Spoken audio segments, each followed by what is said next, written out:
Olá, muito boa tarde. Passam 14 minutos das 7. Iniciamos aqui o programa Infinitos, programa que acontece sempre às quintas-feiras neste horário. É Alice Marques quem conduz, como sempre, este espaço, hoje com o Dr. Mário Castro. Alice, muito boa tarde. Vamos falar de... Olá, boa noite. Só um momentinho. Eu digo boa tarde, noite, Alice, boa noite. Segunda edição. Hoje vamos falar de homeopatia. Temos presente o Dr. Mário Jorge, que é já por demais conhecido em Santa Maria de Lamas e Porto, Aveiro. Tem um grande currículo, este senhor, e um dos conhecimentos dele, além de ser médico de medicina convencional, com especialização de que ele irá falar, ele irá fazer a autoapresentação, também tem conhecimentos de homeopatia. Boa noite, Sr. Doutor. Então, muito boa noite a todos. A minha formação é uma formação tradicional, alopática, o mais ortodoxa possível, feita por um indivíduo que não acredita em certas coisas que a faculdade ensina.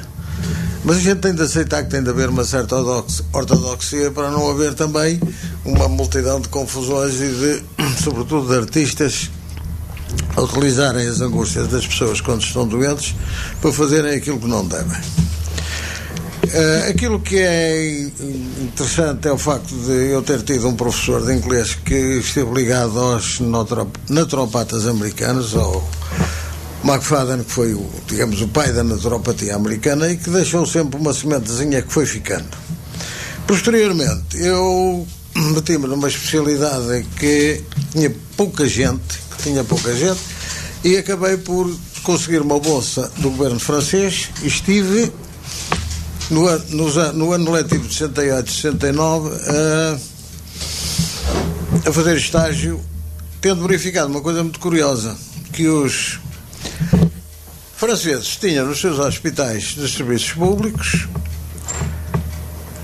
algumas especialidades médicas ou algumas formas de medicina que para nós eram assim um bocado... Que eram desconhecidas. Conhecidas pelo nome e pouco mais. Uma delas, entre outras, foi a homeopatia. Eu achei muita graça porque na frontaria do Hospital Hotel Dia, por onde eu passava sistematicamente e onde mais tarde acabei por fazer um estágio e a formação noutra área, havia uma consulta exatamente da homeopatia e da acupuntura. Sim. Ora bom, nessa primeira fase eu estive ligado às especialidades hospitalares, fazer estágio para tratar paraplégicos, traumatismos cranianos e, enfim, aquela patologia pesada que na altura não se tratava. E numa segunda oportunidade, quando estive lá em 74 como já bolseiro da Misericórdia do Porto, aproveitei para me orientar noutro sentido, partindo do princípio que um dia poderia eventualmente abandonar o hospital, como veio a acontecer, e teria de fazer outras coisas com interesse. A homeopatia, nessa altura, já não existia no Hotel Dia, por outras razões. O patrão da reumatologia francesa, o professor de César, estava interessado na osteopatia francesa e, portanto, não queria confusões. Exatamente. O que não impedia que, uma vez que o professor médico, que foi na altura o diretor do serviço onde eu me encontrei e com quem fiz o curso de medicina manual, tenha posteriormente consentido que se venha a fazer, ou que se tenha vindo a fazer no seu serviço, homeopatia, mesoterapia e outras técnicas que, na altura, como eu digo, eram praticamente só conhecidas apenas pelo nome. Quando eram conhecidas pelo nome, porque ainda há bem pouco tempo falamos de mesoterapia aqui e ninguém conhecia o que era essa disciplina. Portanto, ainda continuam no desconhecimento. Ora bom, o que é que acontece? Estas coisas hoje estão todas mais ou menos interligadas porque a saúde exige um tratamento. O tratamento é uma coisa de que ninguém tem a exclusividade. Exatamente. De maneira que a gente pode falar de medicina como sendo a arte de curar, mas não vale a pena estar a falar de medicinas complementares, de medicinas alternativas, porque no fim de contas tudo é medicina. A medicina é indiscutivelmente a arte de curar. Agora, os meios, as técnicas e os processos é que podem variar. A homeopatia é uma das técnicas ou um dos ramos da medicina em que se utilizam, e agora a gente pode dizer o quê? Utilizam-se os medicamentos em doses infinitesimais, com efeitos que, em doses ponderais, corresponderiam às patologias que pretendem tratar. Isto é, vamos utilizar quase como uma vacina em... Não, aí é que tem piada. Exato. Não funciona como vacina. As vacinas, no sentido tradicional, permitem a introdução de um agente infeccioso para a produção de anticorpos. Na homeopatia não há anticorpos, nem há substâncias que produzam nenhuma outra reação do organismo, ou seja, uma reação de cura à partida. O que é que acontece? Durante muito tempo não se soube exatamente como é que funcionava. A partir de certa altura começou a perceber-se algumas coisas. No estado atual ainda há um vazio para explicar muitos dos resultados que se obtêm com a homeopatia. A homeopatia tem 200 anos, pelo menos. Sim. Tal como a conhecemos, porque ela começou muito mais cedo. Ela começou com Hipócrates. Toda a gente conhece o Hipócrates como sendo pai da medicina. Sim. E o Hipócrates foi um homem extraordinário que Antiga Grécia, tinha não é? Isso é da poder Grécia. extraordinário também de observação e percebeu que as coisas podiam ser tratadas pelos seus contrários, mas também pelos seus semelhantes. Exatamente. Só que, naquele tempo, as limitações, enfim, de investigação e de preparação dos produtos para serem administrados era extremamente limitada. No século XV, com o Paracelso, a gente já vai encontrar um indivíduo que utiliza conscientemente substâncias que produzem em doses grandes determinadas patologias e que em doses pequenas as combatem e as fazem desaparecer. É evidente. Foi tal que disse que o veneno, portanto, que a dose, que o veneno era o mesmo, não é? Eu julgo não estar a dizer um disparate. A ideia é essa. Dependia da dosagem. A ideia é essa. Agora, é evidente que quem tem a paternidade legítima é o senhor alemão chamado Hahnemann, que acabou por falecer em França. Curiosamente, encontra-se num cemitério onde toda a gente vai ver o Allan Kardec. E esquecem-se de ir visitar um homem que tem uma importância extremamente grande na medicina moderna. O Hahnemann está no cemitério de Père Lachaise. Ora bom, este homem tem muito interesse porque ele foi um grande observador, não é? Ele percebeu que determinadas substâncias provocavam determinadas patologias.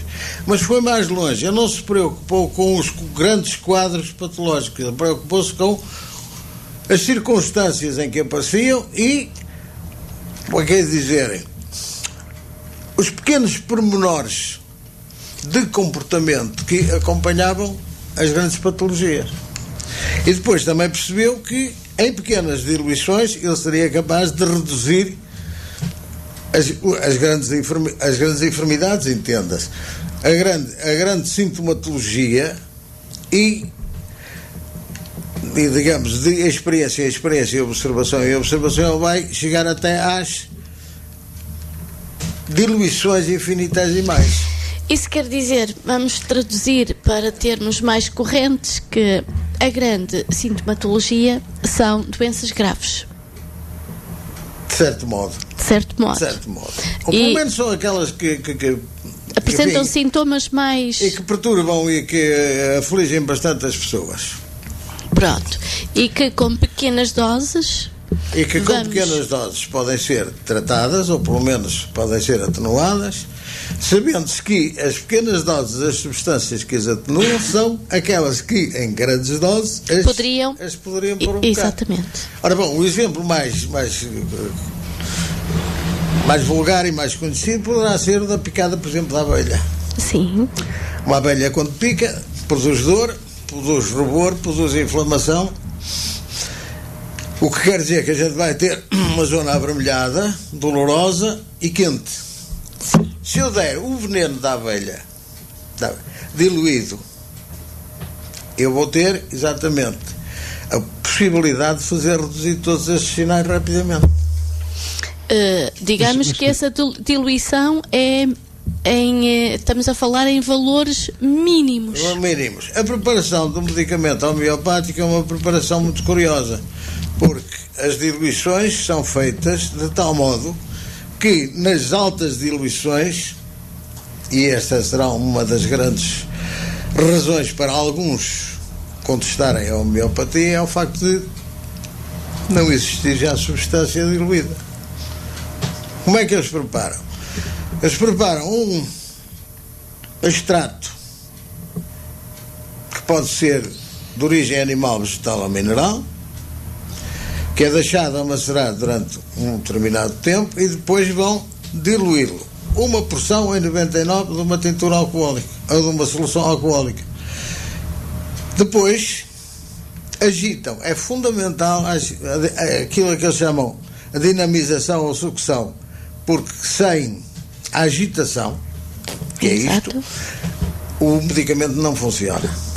É como se não existisse. A mistura de uma parte com 99 da solução alcoólica vai ser utilizada para retirar uma porção e diluir, por sua vez, em 99 partes de nova solução alcoólica, e assim sucessivamente. A primeira é aquilo que se designa por 1CH, ou seja, primeira centesimal de Hahnemann. Sim. A segunda é 2CH, segunda centesimal de Hahnemann, e sucessivamente até chegarmos à 30ª centesimal de Hahnemann, que é normalmente aquela onde se termina legalmente, porque sem ser legalmente já se chegou a diluições muito maiores, até ao CH200, na altura em que não havia vacina da poliomielite, na altura em que no fim do século XIX apareceram as grandes epidemias e era preciso tratá-las de qualquer maneira. Então utilizaram-se grandes diluições. Essas diluições são diluições com uma ação bastante intensa, que não devem ser utilizadas na generalidade dos casos. Normalmente as diluições vão desde 5CH até 30CH. Depois dividem-se em 3 grupos: as altas diluições, as médias e as pequenas diluições. As pequenas diluições tratam os sintomas. As médias situam-se naquela posição em que tanto podem servir para tratar as pequenas, ou melhor, a pequena sintomatologia ou a grande sintomatologia, como podem tratar o terreno patológico, as etiologias e inclusivamente tratarem os fenómenos de fundo, daqueles que estão ligados àquilo que a gente chama como o terreno. Cada indivíduo tem um determinado comportamento. Isto é geral. Já o Hipócrates também e Galeno tinham dividido os indivíduos nos linfáticos, aquela coisa que sim. Ora bom, o que é que acontece? O Hahnemann também faz exatamente a mesma coisa, acaba por pegar nos tipos que correspondem a um determinado comportamento patológico e pega e arruma-os em vários grupos. São os psicóticos, são os loéticos, são os psóricos, são os tuberculínicos, a designação que se considera hoje como incorreta, e depois os novos, ou os mais modernos homeopatas franceses, criam um novo grupo, que é o do cancerinismo. Ora bom, os mais importantes na realidade são a psicose, a loesa, a psora. O tuberculinismo considera-se como um grupo intermediário e cada um deles acaba por ter alguma coisa que relaciona ou que se relaciona com o tipo de patologias que apresentam. Ora bom, eu só queria fazer aqui uma chamada, porque o Dr. Eduardo Barre, dos Florais de Bach, que falamos aqui, tinha uma grande admiração pelo Dr. Hahnemann. E o método dele foi, de uma certa forma, dos florais, inspirado no método do Dr. Hahnemann. E também existem as diluições, que devem ser feitas quando se processa a fabricação, entre aspas, a produção dos florais. E eu acho isto muito interessante, tanto que também é muito importante as doses nos florais, é muito importante as doses, tal como na homeopatia. E o Dr. Bach dizia que as duas, a homeopatia com os florais, eram uma ótima parelha. Funcionavam muito bem. Eu confesso que em relação aos florais de Bach não tenho experiência. E digo imediatamente porque a gente começa a meter-se em muitos sistemas, acaba depois por se perder. É evidente. Por se perder. Porque também acontece outra coisa. Se nós falarmos de oligoterapia, nós também vamos encontrar diluições, mas não tem nada a ver com a homeopatia. Só digo isto porque o Dr. Bach com o Dr. Hahnemann trabalharam... A aromaterapia e a gemoterapia também acabam por ser diluições. Agora, sim, de uma certa forma. Não tem. A preparação, eu penso eu, não são técnicas que correspondem ao mesmo tipo de preparação, nem ao mesmo tipo de objetivo, sim, a tratar. Mas o mesmo tipo de preparação, não. Medicina. O mesmo tipo de preparação, não. Na homeopatia faz a maceração ou a trituração, em alguns casos. Nos florais faz a maceração ou recolher a planta e pô-la ao sol. Agora aqui sabe-se sempre o que é que se faz. As diluições vão normalmente para os tratamentos sintomáticos vão até 9CH. Uhum. A partir de 9CH temos o tratamento de terreno.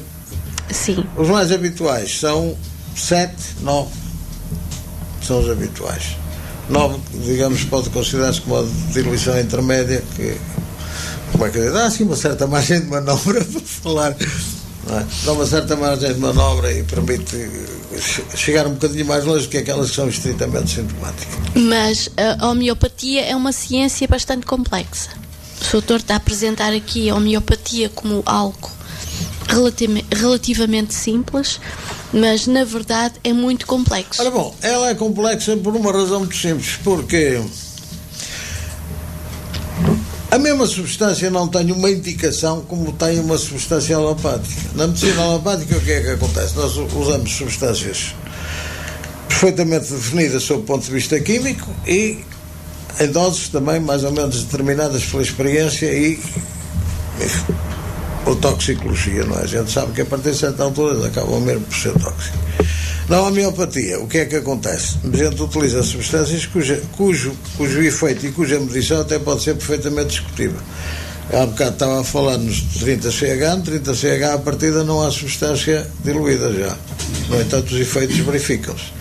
E não vale a pena vir falar de efeito placebo, porque um cão que apanhou uma pancada no olho e fez um hematoma ocular não sabe o que é o efeito placebo. Não. Mas ele trata-se com homeopatia. Exatamente, e cura. Portanto, esse é que é o problema. Qual é a ação da homeopatia? Ora bom, nós chegamos hoje, enfim, agora estamos na moda da física quântica, talvez a gente por aí consiga explicar alguma coisa. Outra explicação poderá ser a memória da água. Que há gente que contesta, há gente que não contesta. Mas a memória da água também é muito engraçada, porque hoje começa a perceber-se que a água não é um simples diluente. Pois não. Ela funciona no nosso corpo como se fosse um cristal líquido. Exatamente. E que é isso da memória da água? A memória da água quer dizer o seguinte: se nós tratarmos a água de determinada maneira, ou diluirmos alguma coisa, ou a sujeitarmos a determinado tipo de comportamentos, ela posteriormente vai ter uma reação idêntica àquela que teria nas circunstâncias iniciais. O que quer dizer que qualquer coisa ficou lá guardado. Exato, imprimido. Ora bom, perdoa-me cortar o seu raciocínio, só quero lembrar que este é o programa Infinitos, que acontece sempre às quintas-feiras neste horário, 19h20, na Rádio Clube da Feira, em 104.7 FM e em radioclubedafeira.pt. Naturalmente a nossa emissão online pode ser escutada em qualquer parte do mundo. Este espaço, para aqueles que nos ouvem habitualmente, já sabe que é aberto à participação dos mesmos, dos nossos ouvintes. Temos 3 linhas telefónicas por onde pode participar. Hoje o convidado da Alice Marques é o Dr. Mário Jorge e poderá colocar-lhe a sua questão. 256-336-187, mais devagar, 256-336-187, ou 913 150 843, 913 150 843 e ainda 961 113 752, 961 113 752. Obrigada, Dinis. Eu só queria fazer duas perguntas que eu acho que são essenciais. Primeira, a homeopatia tem os efeitos secundários que têm os medicamentos da medicina convencional? Os efeitos tóxicos? A homeopatia não tem efeitos secundários. Em princípio, ou faz bem ou não faz nada. Portanto, ou faz bem ou não faz nada. Não há que ter receio de utilizar a homeopatia. Não. Eu posso pegar sei lá, uma toxina diluída e tomar o frasco inteiro de grânulos, que não há perigo. Não acontece nada. Daí dizerem, claro, não está nada, que aquilo não tem efeito, que é efeito placebo. Mas a realidade é que eu posso tomar e não acontece nada. Se não for aquela substância exata para determinado tipo de doença. Para determinada doença, o que é que acontece? Ela tem efeitos sobre a sintomatologia própria do indivíduo. Aí não há problema nenhum. Se a gente tem, vamos imaginar, há um bocadinho estava a falar do olho com equimose, não é? Um olho com equimose é tratado com lédon. Se eu tomar o lédon e não tiver uma equimose, não acontece nada. Se eu tiver a equimose, o lédon trata-me a equimose. Com a arnica é a mesma coisa. Eu posso ter uma tosse na primeira fase, começar a ter uma reação inflamatória. Se eu tomar a arnica imediatamente, o que acontece é que eu consigo modular a inflamação. Se eu tomar 4 tubos de grânulos de arnica sem ter uma tosse ou ter um traumatismo qualquer, o que acontece é que não faz nada. Exatamente. Tempo que gastei dinheiro. Exatamente. Quando nós vamos ao médico, normalmente recebemos uma catrafada de medicamentos na medicina convencional. E isso aí, esses medicamentos é para um determinado grupo. É quase, como é que eu vou dizer? É quase moda, passo o termo, receitar este medicamento, receitar aquele ou receitar o outro. Bom, na homeopatia é preciso ser pessoal. A primeira coisa é, efetivamente, haver uma relação entre o médico e o doente.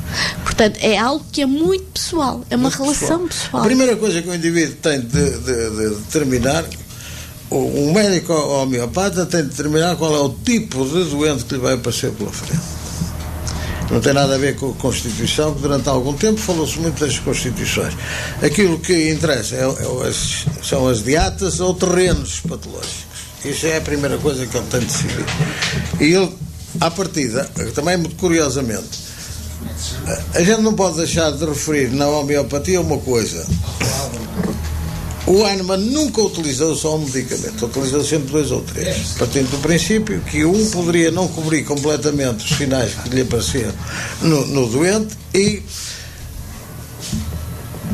curiosamente, quando a homeopatia passa para a Alemanha, para os Estados Unidos, há um senhor chamado Kent, que tem um repertório que ainda hoje é utilizado porque está muito bem feito, passou a ser aquilo que nós chamamos um homeopata unicista. É um medicamento, enquanto não passar o efeito do medicamento, não se receita mais nada. O mais lógico será utilizar vários. São os pluralistas, que usam vários medicamentos exatamente para se potenciarem uns aos outros. Agora, há uma forma moderna, nova, também nascida na Alemanha, que é a homotoxicologia, que é uma homeopatia moderna. Mas, em relação àquilo que é clássico, a gente tem de dar um medicamento de drenagem e tem de dar um medicamento de fundo e um medicamento sintomático. Pelo menos isto. Não é preciso estar a enxergar um doente com medicamentos. Agora, temos uma chamada em linha. É verdade. Peço desculpa de interromper. Temos um ouvinte, muito boa noite. Boa noite. Como é que se chama? Ernesto Silva. Sim, senhor. Fala-nos de Santa Maria de Lamas. Muito bem. Eu gostava de fazer uma pergunta ao Dr. Mário Jorge. Estou com muito interesse e estou aqui agora um bocadinho com dúvidas. Vamos a isso então. Doutor, quando é que eu vou ao médico convencional ou ao médico homeopata? Quando é que eu devo ir? Ou seja, se os dois são bons, eu escolho um ou escolho outro. Se os dois são maus, não vai a nenhum, que é melhor. O ideal era não ir a nenhum, mas todos nós temos as nossas doenças e então temos assim, vamos a uma medicina daquela que conhecemos das drogas, não é? Exato. Ou vamos a esse homeopata que diz que não faz mal, não é? Exato.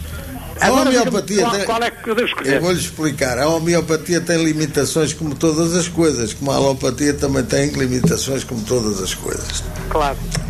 Eu posso ir ao médico alopata e ele tratar-me bem e eu não precisar de mais nada.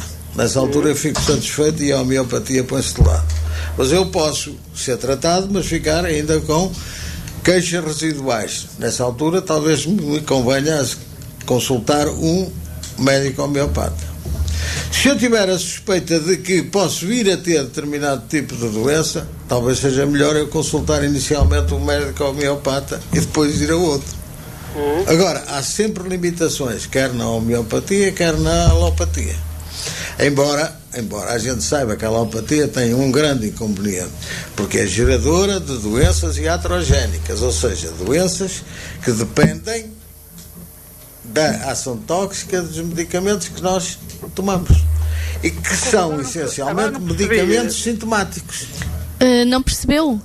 Não percebi essa lógica do doutor. Se são os homeopáticos que fazem mal ou são os alopáticos? Os alopáticos é que têm sempre efeitos secundários. Tem sempre efeitos secundários. Tem sempre efeitos secundários, salvo raras exceções, mas do modo geral tem todos os efeitos secundários. Alopáticos é o da medicina convencional. Claro, ok. Estava aqui a fazer confusão. Ok, muito obrigado. Está esclarecido, Ernesto? Estou esclarecido. Pronto, foi um prazer. Muito obrigado. Nada. E participe sempre. Continua no programa, que tem sido excepcional, espero que continue a ser. Muito obrigado. Parabéns a todos. Muito obrigado. Boa noite. Ernesto Silva de Santa Maria de Lamas a participar. E os nossos ouvintes poderão também fazê-lo, não é? Sempre que quiserem. Eu só tinha uma pergunta. Estamos aqui a falar de homeopatia e normalmente o problema que se levanta é caro ou é difícil de encontrar? Onde se encontram os medicamentos homeopáticos? Os medicamentos homeopáticos encontram-se em determinadas farmácias que se dedicam a esse tipo de produção. São medicamentos manipulados, portanto têm de ser preparados na hora, embora sejam um disparate, porque eles conservam-se, eu ia dizer, quase indefinidamente, sem alterações. Mas a lei obriga a que sejam preparados na altura. O que é mau, porque há situações de urgência que, apesar de tudo, a homeopatia consegue tratar e é um disparate o indivíduo não ter as coisas disponíveis na hora. Agora, há farmácias que se dedicam à homeopatia, há outras que não querem, outros que não acreditam, de maneira que a gente tem de saber onde é que as vai procurar, mas há, efetivamente, farmácias que se dedicam à produção de medicamentos homeopáticos em montes de cidades e vilas do nosso país. O preço é incomparavelmente mais barato. Muito mais barato. Muito mais barato. Um tubo de grânulos custa 3 euros nesta altura. E houve já tempo em que a ADSE participou a homeopatia. Curiosamente, a homeopatia é comparticipada na Alemanha, agora sob uma forma nova, a homotoxicologia. Ora bom, os medicamentos homeopáticos são muito fáceis de tomar. Ou são grânulos, ou são glóbulos, ou são gotas, ou são supositórios, ou são ampolas injetáveis. Ora bom, em Portugal não há supositórios porque os franceses, por acaso, usam supositórios, mas os alemães não usam. Os franceses não usam injetáveis, mas os franceses, ou melhor, os alemães usam injetáveis, os franceses não usam injetáveis. De maneira que cá as ampolas vêm com rótulo bebível, quando podem ser dadas intradermicamente, subcutaneamente, intramuscularmente, intravenosamente. De qualquer maneira. De qualquer maneira. Com exceções sempre. Há sempre algumas que podem dar reação. Mas da homotoxicologia. Exatamente. Não da homeopatia. Não da homeopatia. A homotoxicologia, nesta altura, constitui uma homeopatia modificada e melhorada. Porque o Reckved, que é o homem, que é o pai da homotoxicologia, aliou aos conhecimentos que trazia do Hahnemann mais qualquer coisa. A anatomia patológica, a toxicologia moderna, a química molecular e celular, e portanto ele conseguiu fazer uma síntese. Os medicamentos dele são normalmente aquilo que a gente pode dizer de uma homeopatia complexista. Portanto, é a última geração da homeopatia. A última geração. Tem vantagens porque permite, pelo menos, estabelecer, como é que é dizer, um padrão de atividade que estabelece o limite entre aquilo que é eficaz e aquilo que pode ser problemático.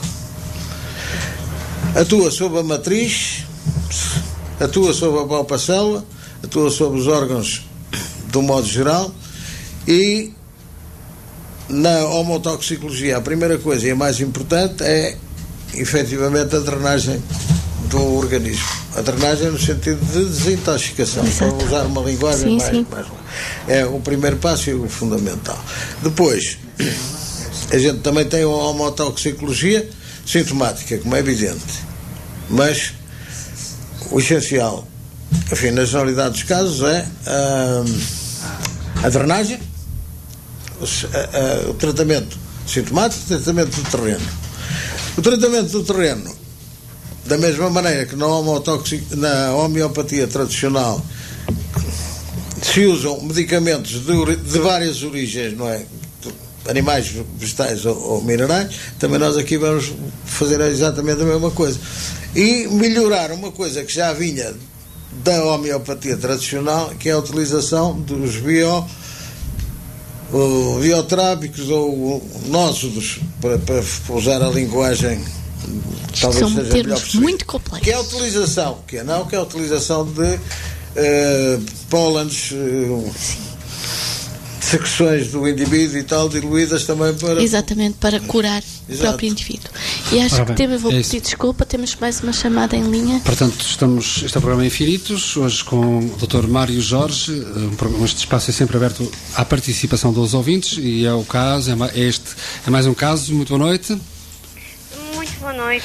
Estamos a falar com Ana Silva de Vila Nova de Gaia, é isso? Exatamente. Eu teria duas questões. Uma delas seria para perguntar ao Dr. Mário Jorge se esta última disciplina que falou, homotoxicologia, não sei se... Homotoxicologia. Homotoxicologia. Sim, se esta disciplina é tratada também por um médico homeopata. Eu penso que os homeopatas modernos estão muito ligados à homotoxicologia, porque não há incompatibilidade. Tanto se pode utilizar os medicamentos complexistas como associar-lhe os medicamentos homeopáticos. De resto, em termos de medicina, pode-se fazer sempre associações. Não há... Agora, as associações, como é natural, têm de ser bem feitas. Há ocasiões em que, vamos imaginar, uma situação grave em que a alopatia é absolutamente fundamental. Não podemos ser fundamentalistas, atenção. Mas o inconveniente dos medicamentos alopáticos é suficientemente potente para causar muito mal-estar e sofrimento. Nessa altura, nós podemos associar medicamentos homotoxicológicos ou homeopáticos tradicionais para reduzir esses inconvenientes. Isto deveria fazer-se, por exemplo, quando se faz radioterapia, ou quando se faz quimioterapia, ou quando se fazem tratamentos com imunodepressores e outras coisas semelhantes. A Ana tem mais uma questão a colocar, não é assim? Sim, de qualquer forma, nesta abordagem, eu não consegui perceber uma coisa, mas também perdi um bocadinho da explicação do doutor, porque estava a fazer a ligação para a rádio. E então, não sei se percebi muito bem. Mas pode perguntar? Digamos que o que acabou de dizer é disponível através de quê? É da mesma forma de produtos que o doutor mencionou, através das Os produtos são semelhantes. A única variação que pode existir entre a homotoxicologia e a homeopatia tradicional será na forma como se fazem as diluições, porque as diluições da homotoxicologia são quase todas decimais, as da homeopatia são centesimais, isto de uma maneira geral. E na homotoxicologia fazem-se associações. E faz-se outra coisa também muito curiosa. A mesma substância pode ser dada conjuntamente no mesmo, ou no mesmo comprimido, ou na mesma ampola, ou nas mesmas gotas, em diluições diferentes, que se consideram como sendo harmónicas sob o ponto de vista, digamos, energético, terapêutico. Gostei e creio que compreendi, e já agora, como não consegui ouvir também o programa todo, gostaria só de perguntar se é possível ter acesso remoto aos programas anteriores, nomeadamente este. Gostaria de ouvir partes que não consegui ouvir. Sei que eu já sou capaz de não lhe poder responder. Eu posso responder, sim. Depois, mas eu posso dizer, não sei se posso, eu acho que posso dizer, basta disponibilizar-nos uma pen que nós, nos próximos 30 dias, e nós arranjamos a gravação do programa. De qualquer forma, os programas irão estar no YouTube. Alguém irá pôr todos os nossos programas no YouTube, portanto o acesso será bem mais fácil. Sim, mas como é que acedemos ao YouTube? De que forma? Através da internet. Está bem, mas escrevendo exatamente Infinitos Rádio Clube da Feira. Certo. Ainda não está. Mas vão estar muito em breve. Muitíssimo obrigada. Fiquei compreendi perfeitamente a abordagem e tenho gostado de ouvir, continuo a poder ir ouvindo estes programas, são de uma utilidade extraordinária, e continuação dessa informação maravilhosa que tem prestado a quem consegue ouvir, porque quem não consegue poderá depois usar então o YouTube. Muito obrigada, uma boa noite. Nós é que agradecemos. Boa noite. Boa noite. Ana Silva de Vila Nova de Gaia. Volto a recordar que hoje temos connosco o Dr. Mário Jorge e o tema é homeopatia. Alice? E já estamos quase na reta final do programa. Não sei se o Sr. Doutor quer acrescentar mais alguma coisa. Eu tenho uma pergunta. Há problemas que são muito graves, que são produtos da sociedade atual, como por exemplo a SIDA. Estou a falar no caso das senhoras que têm o cancro do colo do útero e outros casos assim graves. O cancro pode ser, não digo curado, mas pelo menos tratado. Haverá algum efeito maior da homeopatia nestes casos? A homeopatia sozinha não vai resolver o problema. Nenhum sistema, que penso eu, sozinho resolverá o problema. Mesmo a cirurgia, a única coisa que faz é retirar o tumor, mas não vai modificar o terreno. Estas técnicas podem modificar o terreno. Certo. Já não é mau. Podem impedir a recidiva proliferação. E podem impedir a proliferação do tumor. Ora bom, aqui seria necessário a gente acrescentar mais coisas.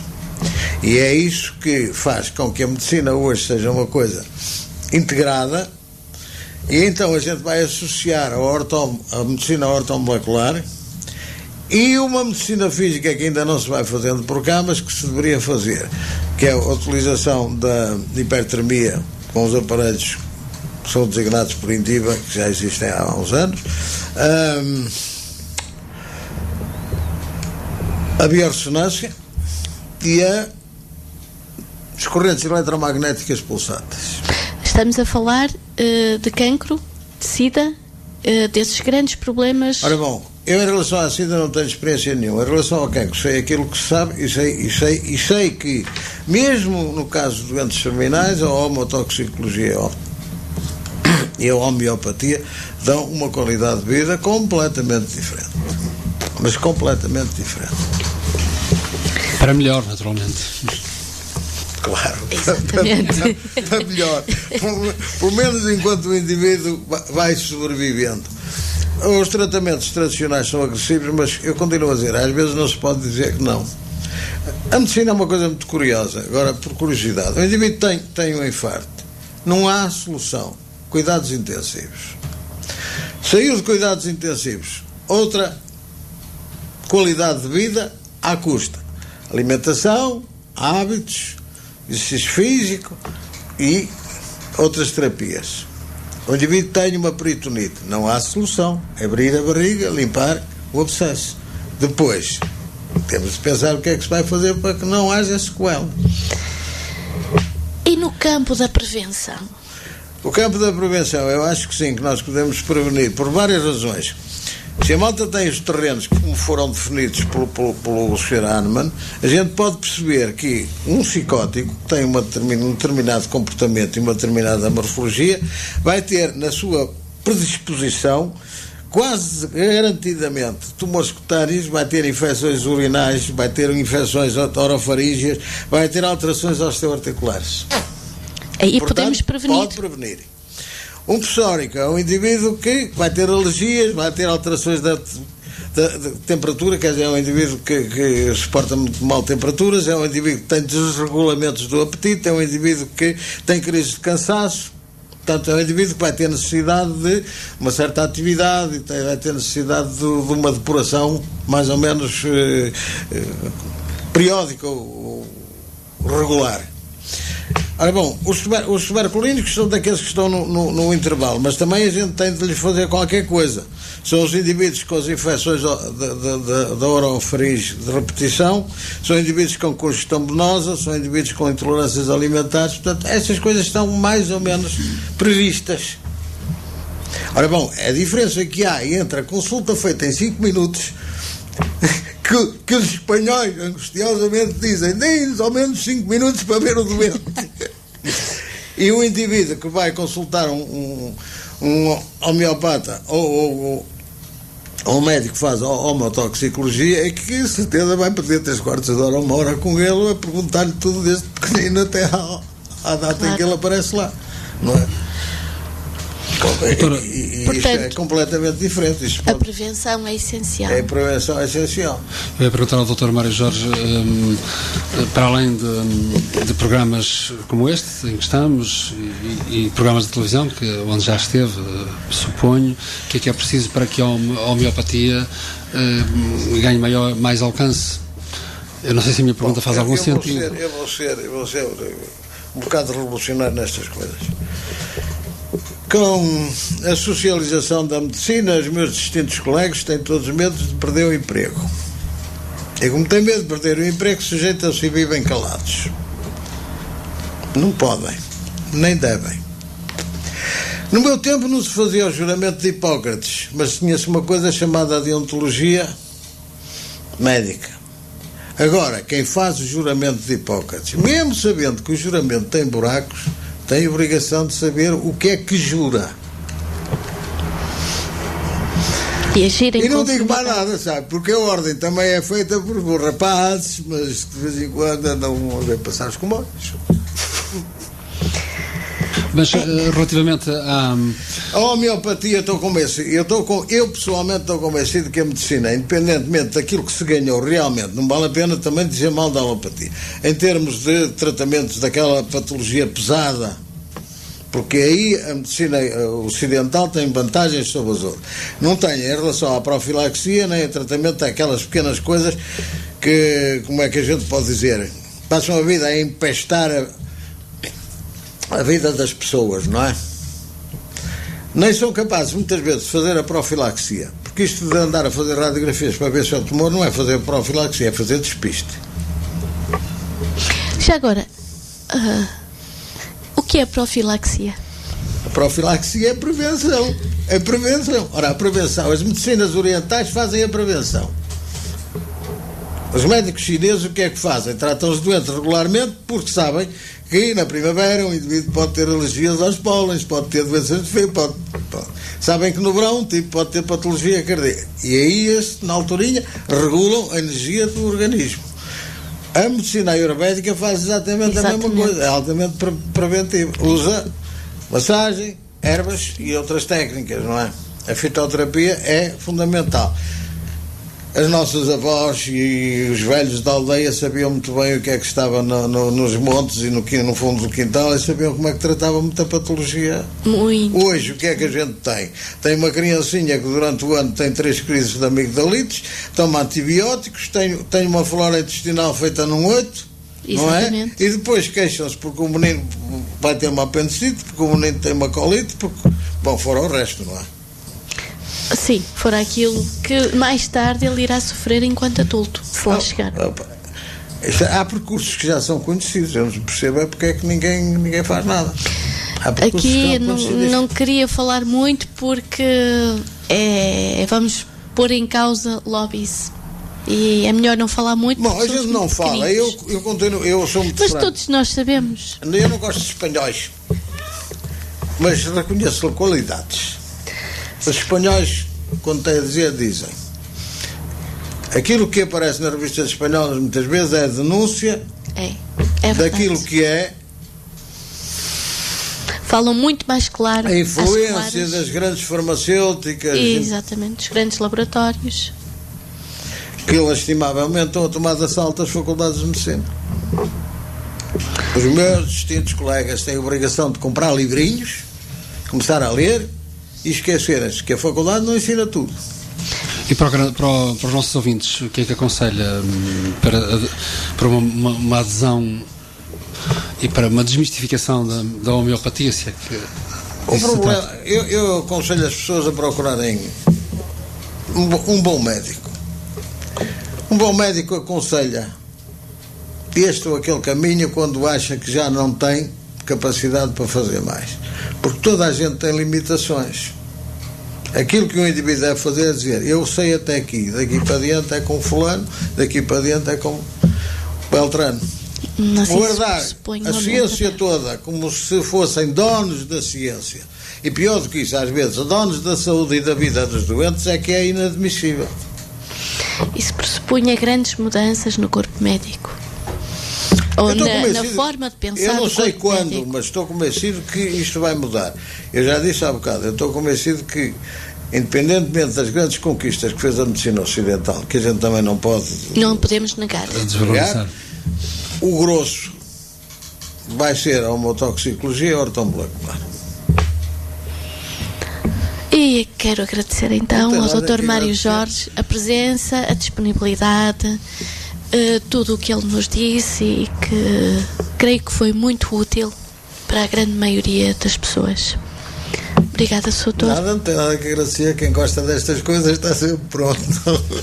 E agradecer também aos nossos ouvintes, e principalmente aqueles que participaram e que já sabem que nas próximas edições podem e devem participar, até porque estamos aqui precisamente para isso, para além do esclarecimento, também ouvir de viva voz as questões de quem nos escuta em 104.7 e em radioclubdafeira.pt. É muito importante a participação, porque um dos objetivos deste programa é exatamente sentir as pessoas, é saber quais são os problemas que as afligem, para que possamos pôr, e passo a expressão, o dedo na ferida e de alguma forma encontrarmos ou tentarmos encontrar soluções.